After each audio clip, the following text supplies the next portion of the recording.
ஒரு அழகான காட்டில் ஒரு சிட்டுக்குருவியும் அதோட குழந்தை கீத்துக்குருவியும் வாழ்ந்துட்டு வந்துச்சுங்க.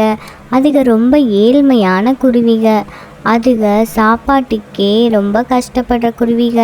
அதுகளுக்கு தேவையான உணவை அன்றாடம் சமைச்சு சாப்பிட்றதுக்கே அதுக தினமும் போய் காட்டில் இருக்கிறத எடுத்துகிட்டு வருங்க. அவ்வளோ கஷ்டப்படக்கூடிய ஒரு குருவி குடும்பம் இது.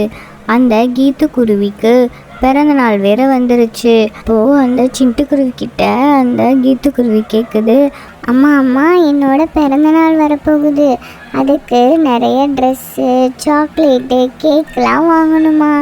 என்னோட ஃப்ரெண்டு ராமுவோட வீட்டில் அப்படித்தாம்மா பண்ணாங்க, அவங்கள மாதிரியே எனக்கும் பண்ணணும் ஆசையாக இருக்குமா அப்படின்னு அந்த கீத்துக்குருவி அவங்க அம்மா சிட்டுக்குருவிக்கிட்ட சொல்லுது.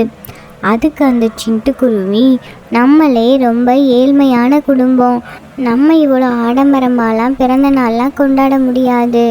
அந்த ராமுவோட குடும்பம் ரொம்ப பெரிய குடும்பம், அதனால் அவங்க நினச்ச மாதிரி பிறந்த நாள்லாம் கொண்டாடுறாங்க, நமக்கு அந்த மாதிரிலாம் இல்லை அப்படின்னு சொல்கிறாங்க. உடனே அந்த கீத்துக்குருவி ரொம்ப ஃபீல் பண்ணுது. சரிம்மா, நம்மக்கிட்ட என்ன இருக்கோ அதை வச்சே நான் கொண்டாடிக்கிறேன் அப்படின்னு சொல்லிருச்சு. அப்போ ஒரு நாள் அந்த கீத்துக்குருவி உணவை தேடி காட்டுக்குள்ளே போகலான்னு போய்கிட்டு இருந்துச்சு. அப்போது அங்கே ஒரு பென்சில் கிடந்துச்சு. இது என்ன, ஒரு பென்சில் இருக்கு அப்படின்னு சொல்லி பார்க்குது. அந்த பென்சிலை எடுத்து பார்த்தா அந்த பென்சில் பேசுது. ஏய் கீத்து, எப்படி இருக்க அப்படின்னு சொல்லுது. உடனே அந்த கீத்துக்குருவி பயந்துருச்சு. என்னடா பென்சில் பேசுதே அப்படின்னு சொல்லிட்டு, ஏய் பென்சில், என்னோட பேர் உனக்கு எப்படி தெரியும் அப்படின்னு சொல்லிச்சு. அதுக்கு அந்த பென்சில் சொல்லிச்சு, நான் ஒரு மந்திர பென்சில், எனக்கு எல்லாமே தெரியும், நீ ரொம்ப சோகமாக போய்கிட்டு இருந்திருப்ப போல, உனக்கு என்ன ஆச்சு அப்படின்னு கேட்குது. அதுக்கு அந்த கீத்துக்குருவி சொல்லுது, எனக்கு பிறந்த நாள் வரப்போகுது, ஆனால் எல்லாரும் மாதிரியும் எங்களால் கொண்டாட முடியாது, எனக்கும் கேக்கு, பலூனு, சாக்லேட்டு, ஃப்ரெண்ட்ஸு எல்லாரையும் கூப்பிட்டு பிறந்தநாள் கொண்டாடணும்னு எனக்கு ரொம்ப நாளாக ஆசை, ஆனால் எங்கள் அம்மானாலையும் முடியாது, நாங்கள் ரொம்ப கஷ்டப்படுற குடும்பம், எங்கள் அப்பா நான் சின்ன பிள்ளையாக இருக்கும் பொழுதே இறந்துட்டாரு, அதனால் எங்கள் அம்மா தான் என்னை பார்த்துக்கிறாங்க, அதனால் எங்கள் அம்மாவை நான் தொந்தரவு பண்ணக்கூடாதுன்னு நினச்சிட்டு இந்த பிறந்த நாளும் எப்பயும் போல தான் போக போகுது அப்படின்னு ஃபீல் பண்ணி சொல்லுச்சு. அதுக்கு அந்த மந்திர பென்சில் சொல்லுது, நான் தான் உன்கிட்ட வந்துட்டேன்ல, இனிமே நீ எதை நினச்சும் கவலைப்படக்கூடாது, சரியா, வா நம்ம உங்கள் வீட்டுக்கு போகலாம் அப்படின்னு சொல்லிட்டு அந்த மந்திர பென்சிலும் சிட்டுக்குருவியும் அது வீட்டில் இருக்குங்க.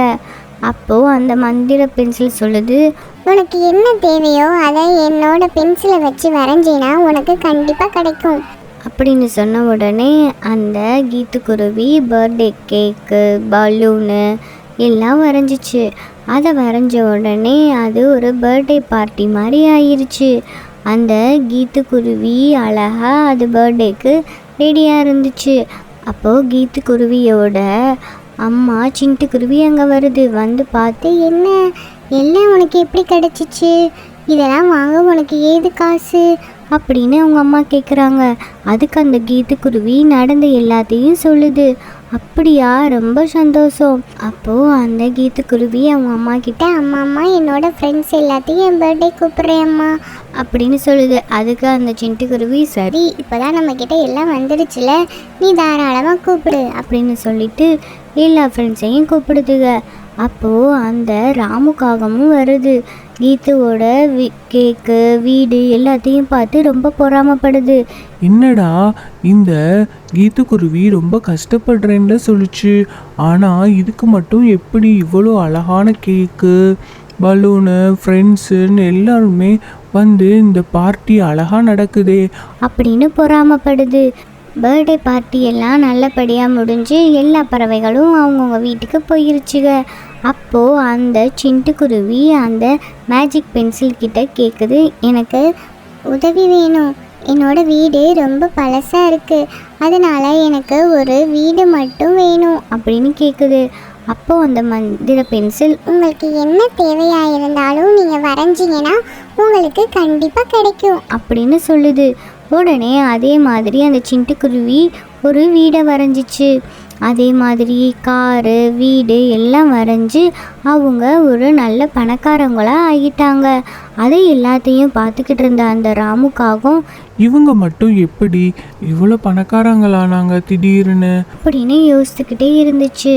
அப்போ ஒரு நாள் அந்த சிட்டுக்குருவியோட வீட்டில் ஃப்ரிட்ஜு இல்லைன்றதுக்காக அது ஃப்ரிட்ஜு படத்தை வரைஞ்சிக்கிட்டு இருந்துச்சு. அப்போது அந்த ராமுக்காகவும் அங்கேருந்து வந்து அந்த சிட்டுக்குருவியோட ஜன்னலில் எட்டி பார்த்துச்சு. இது வரைஞ்ச உடனே ஒரு ஃப்ரிட்ஜு வந்தோடதை பார்த்துட்டு, ஓஹோ, இந்த மேஜிக் பென்சில் தான் காரணமா அப்படின்னு சொல்லிட்டு அது அங்கே போயிடுது. அடுத்த நாள் அந்த சிட்டுக்குருவியும் கீத்துக்குருவியும் ஒரு வேலைக்காக பக்கத்து கிராமத்துக்கு போச்சுங்க.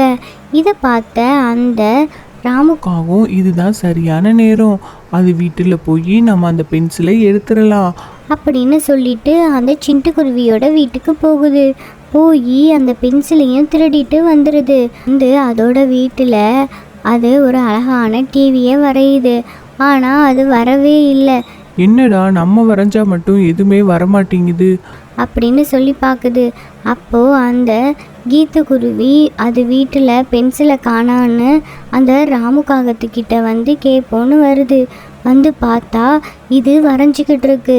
ஏய் ராமு, எதுக்கு நீ என் வீட்டில் இருக்கிற பென்சிலை வந்து எடுத்த அப்படின்னு கேட்குது.